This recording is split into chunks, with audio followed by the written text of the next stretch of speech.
Abu Amin. I heard something online. Now, just looking at something, basically some critics to Salafiyah who claim that essentially Salafis have now split into many different sects, at least seven, and that basically they don't even agree in Aqidah. Is this correct? And if so, is it based on something legitimate from Islam that they differ in Aqidah? Question says, I read something from online with regards to some critics of, this is the questioner, these aren't my words, some critics of Salafiyah or Salafis regarding that the Salafis have split up into groups and sects and schisms and a different Aqidah. Is this correct, etc.? There is an issue that pertains to the sciences of Hadith. And this issue is Mas'alatu riwayat al-Hadithi bil-ma'na.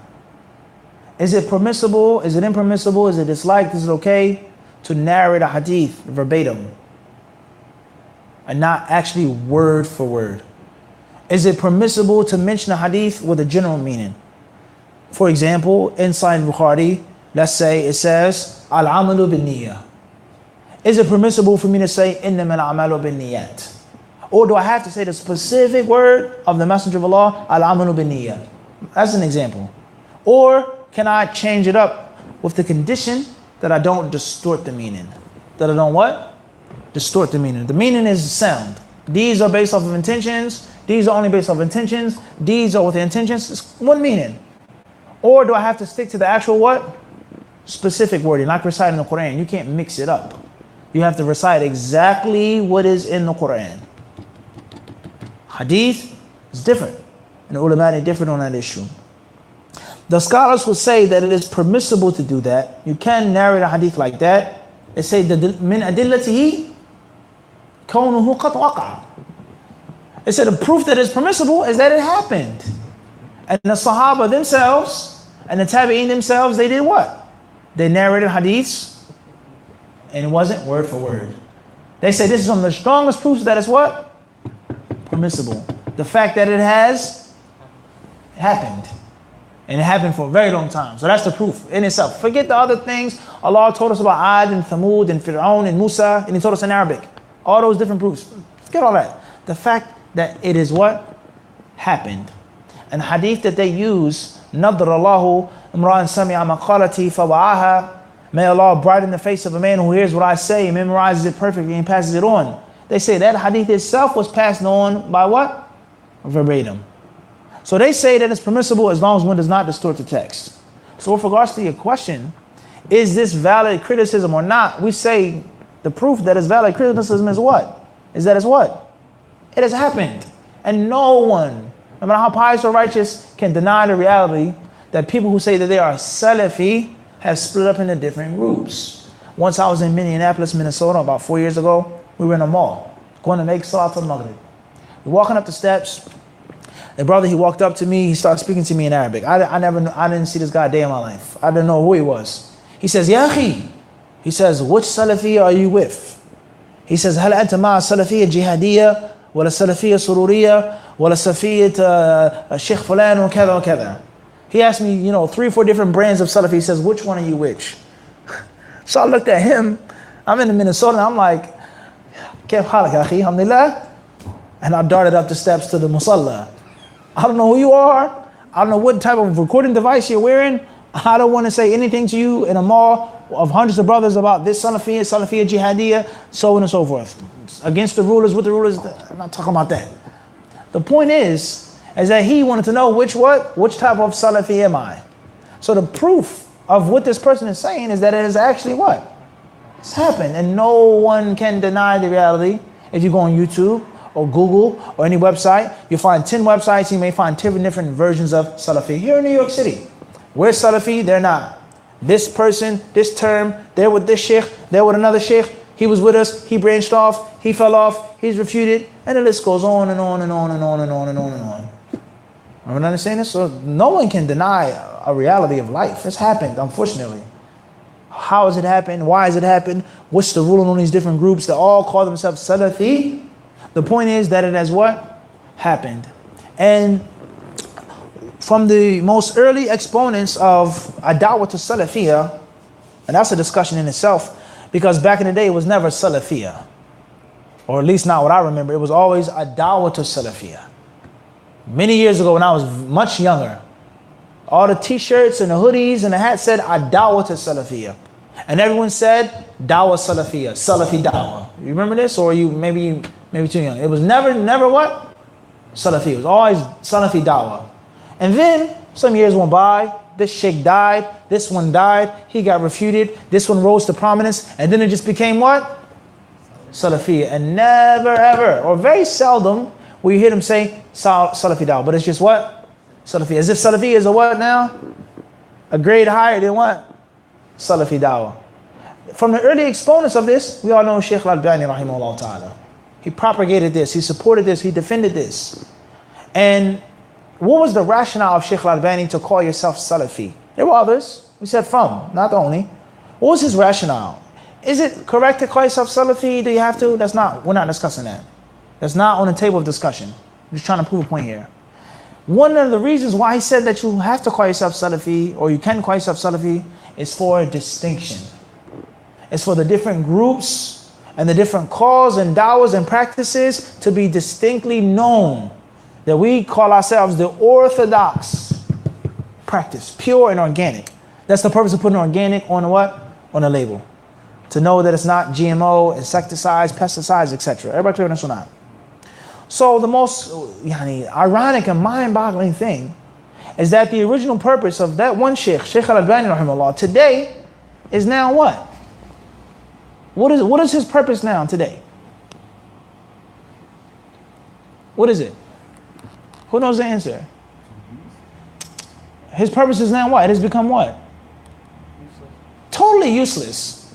There's no more distinction. Because among those who say they're Salafis, they're what? 7 or 8 different groups. And all of them say this. And that's why they use different terms. Salafi, wadih. When I was in Medina in 2002, Salafi, wadih. That was the word they were using. Clear, Salafi. And then when that sheikh, when he got refuted and thrown off the bus and thrown over the boat into the river, tied to a bag of cinder blocks, to drown at the bottom, they stopped using the term wadih. Wallahi al-azim. Everybody understand this? And then they come with a new word, a new fancy term. Nowadays they're using a fancy word, an exotic word that the average person doesn't even know what it means in Arabic, let alone in English. Everybody understand this? So the original purpose of Shaykh Al-Albani using the term has now become totally void. And this is what we said in Philadelphia a couple weeks back, is that you attack people and you say that they are disrespecting the scholars and talking about the scholars. You say, no, you have disrespected the scholars. And you have caused the people to lose trust and respect for the scholars. You yourselves, even though you don't really realize it. So Al-Albani rahimahullah, his whole argument, the guy said, I'm Muslim upon Quran, Sunnah, and understanding of the Salaf. Shaykh Al-Albani says, why not just sum it up and say what? Salafi. Make it easy for yourself. The people, that term, what value does it have today? You get on the news, they say, Osama bin Laden Salafi. You go on a website, it says, this sheikh is Salafi. You go on this website, it say the brother is what? Salafi. This one that was refuted, he still calls himself what? Salafi. What distinction is there based off of what you have done?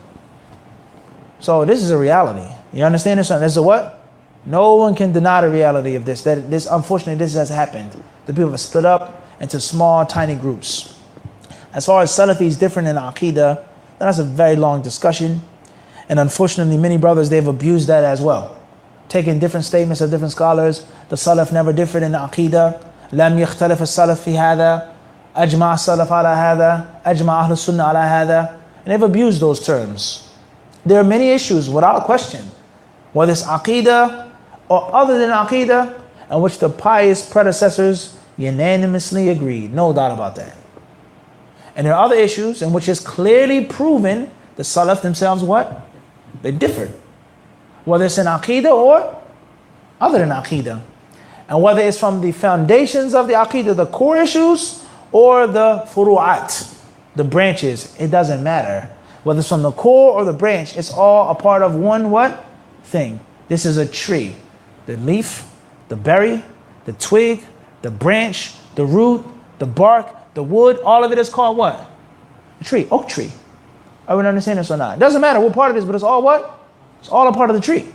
So regardless whether what type of Aqidah issue it is, if they agreed on it, alhamdulillah. But if we find Mujahid saying this and Aisha saying that, and Ibn Umar used to do this, then you can't say in this issue that the Salaf Salih did what? Agreed. Everyone understand this? Next point is, Shaykh Islam ibn Taymiyyah rahimahullah ta'ala, if my bad memory serves me correctly, he was quoted to have said, and this is many years ago I read this statement, that what's meant by al-usul is not just aqidah.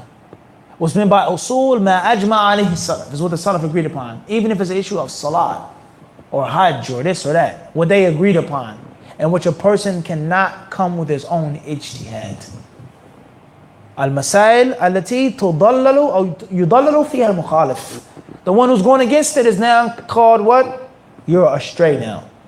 That's not the same as the issue in which there's room for ijtihad. Or even if there's no room, but there was what? There was khilaf. Everybody understand this or not? Last but not least, I would humbly say, the people who made an uproar against certain students of knowledge who said that the companions even differed in aqidah, I don't think they made an uproar based off of ghayratan al-din. They were jealous for the religion and its mistake and its misguidance. I don't think so. And I could be wrong. It's not a hadith or a fatwa. I'm telling you what I feel. I feel that they made such a great uproar because it was opening up the door for their followers to think and their followers to be affected and for them to have less control and a looser noose around the people's neck or the people's necks. I.e., if you're refuting me and hollering at me and screaming at me and boycotting me and abandoning me because of this issue of the mihrab, or the minbar has more than 3 steps, or my pants are beneath my ankles, or whatever the case may be, one says, Akhi, subhanAllah, the Sahaba differed on aqidah, not this position on what? What's greater? What's more dangerous now? Mihrab or what? Aqidah. So the brother's saying, like, to do what?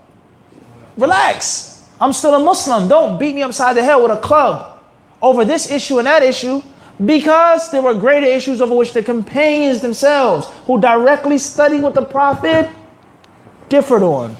So who are we to fight over this issue, or who are you to declare me to be an innovator over that issue? I think that's what the brother meant when he said that statement. I didn't make that statement, so I'm not responsible for that statement.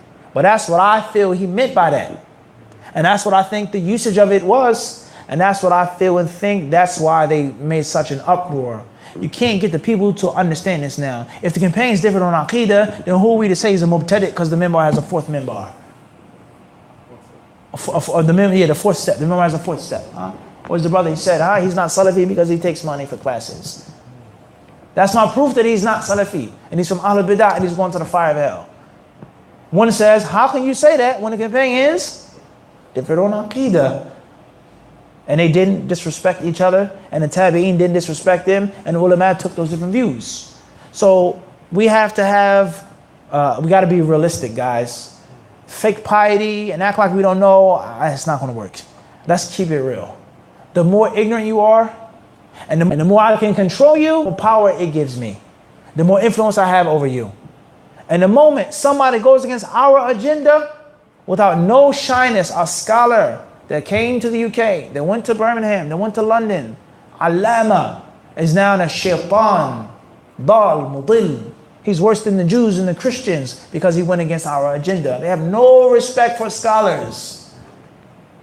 It's a lie. They don't respect any scholars. They only respect those who suit their agenda and who empower them. They only respect those scholars that give them the tazkiyah to be in control of the people. Everyone understand this? So this is the bottom line. I want you to be dumb and stupid. I want you to be brainwashed. I want you to only take from me and nobody else. Only take from the people that we all see eye to eye on everything. Only us. And I'm going to disguise it. I'm going to perfume it. I want to paint it. I want to give it a different image, a different outward appearance to make it seem like something. But the core issue is this. The dumber you are, the more I can control you. The more I control you, the more money in my pocket. The bigger my house, the faster my car, the more beautiful the woman I can marry, and the better it makes me feel. Even though I never even studied overseas. I was an English teacher. I dropped out of school. I didn't even graduate. I was never formally trained. I haven't memorized the Quran. My Arabic is poor. But I'm the head student of knowledge in the whole West.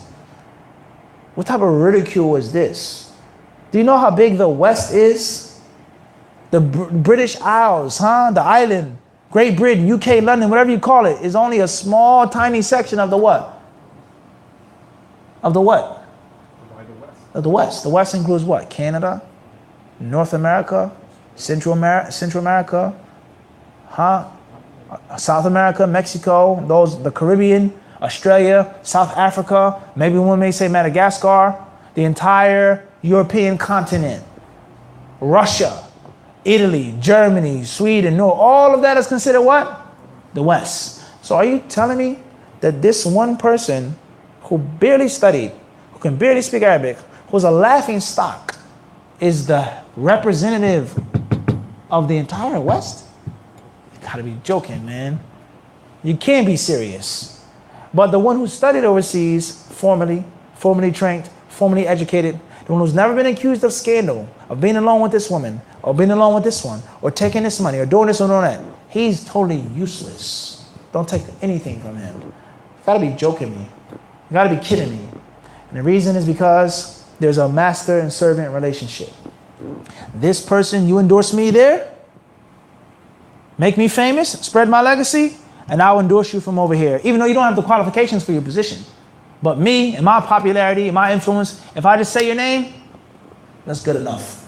As it states in the hadith, that when I praise someone, it's automatic good for them, and when I dispraise someone, it's automatically bad for them. In the madhi zayn, within me shamed. The Prophet ﷺ says, that Allah. He says, that's only for Allah. This is a reality. But if you actually look at the critical facts, what qualifies you for this position? What formal hardcore study do you have? Except for Sheikh Fulan. He endorses you. Why does Sheikh Fulan endorse you? Sheikh Fulan is a doctor. It's a PhD. You have nothing. Why would he even say you're the best person qualified to teach the people in the whole West? Something is wrong. Unless there's something deeper than that. You push me, scratch my back, I'll scratch yours. And I have to control people. I have to be in charge. I need to be in charge. Why is the most ignorant person in charge of everybody? And the brothers who actually studied and graduated, they're always beneath the ignoramus that studied for a couple of years. Something is seriously wrong, guys. And it's been seriously wrong for many, many, many years. So that's my opinion on that issue. And Allah surely knows best. There are many principles and statements and proofs and evidences they don't want to get out. They don't want to let out to the people. Because once they're let out, the people are no longer their slaves. And if you want to have a slave, it's not about beating them and whipping them and hanging them. It's about what? Controlling their minds. A slave mentally. Enslave them mentally and their body is simple and easy. The Lynch syndrome. This is part of American history. And that's why slaves weren't allowed to do what? Read or write. Because he may just pick up a book.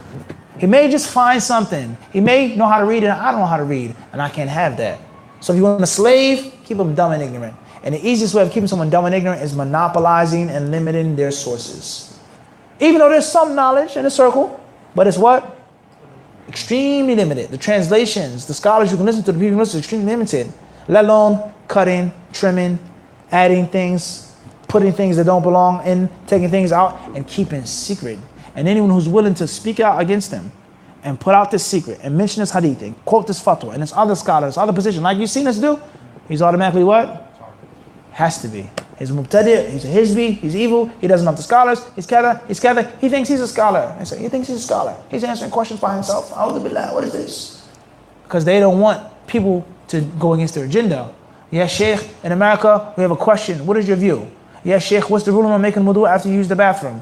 That's what they want. You can't get no information from a scholar unless it comes from what? My translation. You're my slave. I control you. It's dangerous. May Allah help us and protect us all. We will stop here with this question. Anything that I said which is good is from Allah. And if I said anything which is bad, it's from myself. And it's from the shaitan.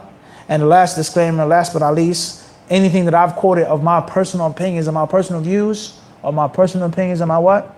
Personal views. And that's what they are. You don't have to agree to them, respect them, you don't have to, not best. But they're what?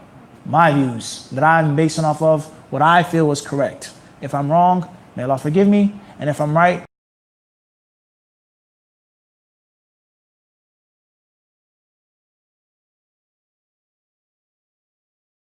Allah knows best.